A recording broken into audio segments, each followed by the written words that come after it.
Stephen, you're in Boksburg. The problem with racism in this country is? Bongani, hi, morning.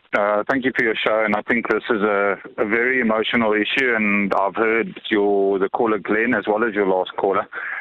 My point is just, if we have a look back, and I can understand the history, and nearly 30 years after apartheid, the emotion and the resentment and all of that is still carried. But in very many ways, we're not looking at the fact that currently, I don't think things are really even. We haven't done away with racism. In fact, if anything, I think the laws are promoting racism, especially in terms of it now going the other way. And if I hear what Glenn said and the case where he mentioned somebody, his colleague that couldn't apply because she was the wrong color, it's literally as simple as that.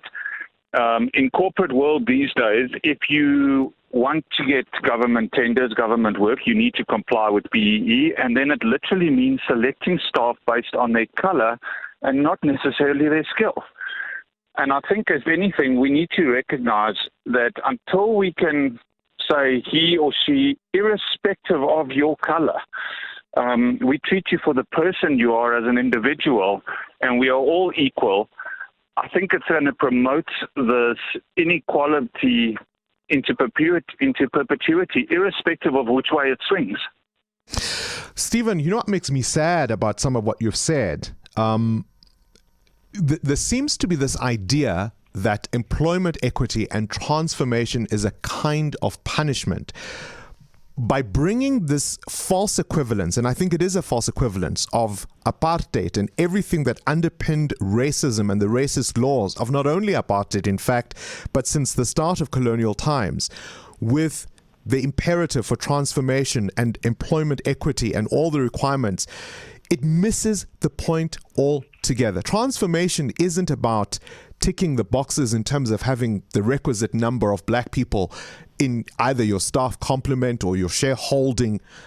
It's about making sure there's real transformation, bringing people into the economy who were previously excluded. If anything, what employment equity should be about, what transformation should be about, is an opportunity to say, I have a business, I am employed in a career, and I'm going to transfer my skills and bring those compatriots, those South Africans who previously couldn't have been involved if they tried. Do you get what I'm saying? I agree with you 100. I agree with you. You couldn't have said that better. That is absolutely spot on. The point that I'm making is, I think it's been legalized to a point where, just like what apartheid discriminated against black people, and it did, there's no doubt about it. No, but hang on, Stephen. Hold on. We are moving in a direction where it's now going the other way. Hold on. If you get what I'm saying, then I don't think you and I share the same interpretation. Because part of the reason they've had to have this legislation was that so many of these companies and these businesses were not willing to transform. That's why the BEE legislation has had to come in. And there's a difference between unfair and fair discrimination. You cannot compare the two things and say they're the same. Quite right. Maybe we're not quite understanding. What I'm trying to say is, I would like to not just focus on BEE, but I would like a society where we are all friends, like what our children are. If we have a look at the schools these days, and I hear that you do get racism, and I think it's maybe misdirected because a lot of kids don't necessarily understand it, especially at a young age.